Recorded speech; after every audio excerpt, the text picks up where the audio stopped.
Devils double next level. ಇದೊಂದು horror comedy cinema. ಇದು D ಸೀರೀಸ್ನಲ್ಲಿ ಬಂದಿರೋ 4th ಫಿಲ್ಮ್. ನಾನು ಇದರ ಹಳೆಯ ಸಿನಿಮಾಗಳನ್ನು ನೋಡಿಲ್ಲ, ಡೈರೆಕ್ಟಾಗಿ ಈ ಸಿನಿಮಾನ ನೋಡಿದೆ. ಈಗ ಈ ಸಿನಿಮಾ ZEE5ನಲ್ಲಿ ಕನ್ನಡ ಲ್ಯಾಂಗ್ವೇಜಲ್ಲೇ ಸ್ಟ್ರೀಮ್ ಆಗ್ತಿದೆ. ಇನ್ನು ಸಿನಿಮಾದಲ್ಲಿ ಸನಾತನಂ ಹಾಗೆ ಗೀತಿಕಾ ಅವರು ಮೈನ್ ಲೀಡ್ರಲ್ಲಿ ಆ್ಯಕ್ಟ್ ಮಾಡಿರುವಂಥ ಒಂದು ತಮಿಳ್ ಸಿನಿಮಾ. ಇನ್ನು ಸಿನಿಮಾ ನೋಡಿದ ನನಗೆ ಸಿನಿಮಾದಲ್ಲಿ ಏನು ಇಷ್ಟ ಆಯಿತು, ಏನು ಕಷ್ಟ ಆಯಿತು ಅಂತ ಕಂಪ್ಲೀಟಾಗಿ ಈ ವಿಡಿಯೋದಲ್ಲಿ ನೋಡೋಣ. ಇನ್ನು ಸಿನಿಮಾದ ಒನ್ ಲೈನ್ ಸ್ಟೋರಿ ವಿಷಯಕ್ಕೆ ಬಂದರೆ, ಕಿಸಾ 47 ಎಂಬ ಒಂದು ಗ್ರೂಪ್ ಎಲ್ಲ ಸಿನಿಮಾಗಳನ್ನು ನೋಡಿ ರ್ಯಾಪ್ ರೀತಿಯಲ್ಲಿ ರಿವ್ಯೂ ಮಾಡಿ ಯೂಟ್ಯೂಬ್ನಲ್ಲಿ ಅಪ್ಲೋಡ್ ಮಾಡ್ತಾ ಇರ್ತಾರೆ.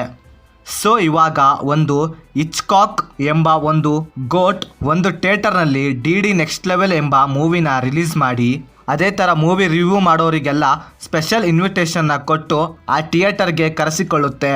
ಆ್ಯಂಡ್ ಇವಾಗ ಆ ಗೋಟ್ ಈ ಕಿಸಾ 47 ಹಾಗೆ ಅವನ ಟೀಮ್ನ ಆ ಸಿನಿಮಾದ ಒಳಗೆ ಕಳಿಸಿ, ಅಲ್ಲಿ ನೀನು ಸರ್ವೈವ್ ಆದರೆ ಮಾತ್ರ ನಿನ್ನನ್ನು ಹೊರಗೆ ಬಿಡ್ತೀನಿ ಅಂತ ಹೇಳುತ್ತೆ.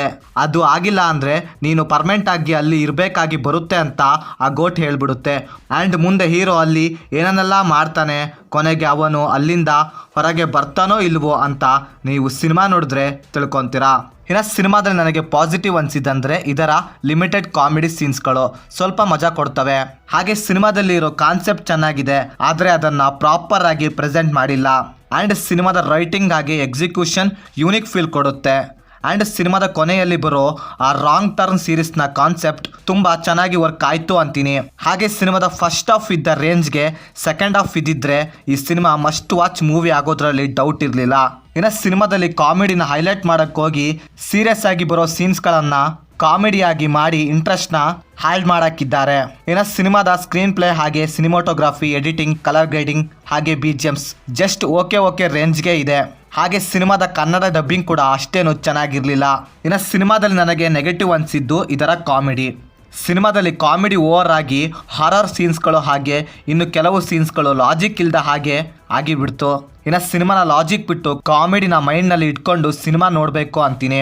ಇನ್ನು ಓವರಾಲ್ ಆಗಿ ಹೇಳೋದಂದರೆ ಇದೊಂದು ಜಸ್ಟ್ ಓಕೆ ಮೂವಿ ಅಂತೀನಿ.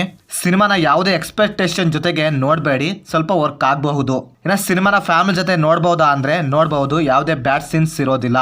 ಸೊ ಇದು ಫ್ರೆಂಡ್ಸ್, ನಾನು ಸಿನಿಮಾ ನೋಡಿದಾದ್ಮೇಲೆ ನನಗೆ ಅನಿಸಿದ ಒಪಿನಿಯನ್. ನೀವೇನಾದರೂ ಆಲ್ರೆಡಿ ಸಿನಿಮಾ ನೋಡಿದರೆ ನಿಮಗೇನು ಅನ್ನಿಸ್ತು ಅಂತ ಕೆಳಗಡೆ ಕಮೆಂಟ್ ಮಾಡಿ. ಹಾಗೆ ನೀವೇನಾದರೂ ನಮ್ಮ ಚಾನಲ್ಗೆ ಫಸ್ಟ್ ಟೈಮ್ ವಿಸಿಟ್ ಮಾಡಿದರೆ, ನಮ್ಮ ಚಾನಲ್ಲಿ ಬರೋ ಕಂಟೆಂಟ್ ಇಷ್ಟವಾಗಿದ್ದರೆ ಸಬ್ಸ್ಕ್ರೈಬ್ ಮಾಡಿ. ಹಾಗೆ ಪಕ್ಕದಲ್ಲಿರೋ ಬೆಲ್ ಬಟನ್ನ ಕ್ಲಿಕ್ ಮಾಡಿ.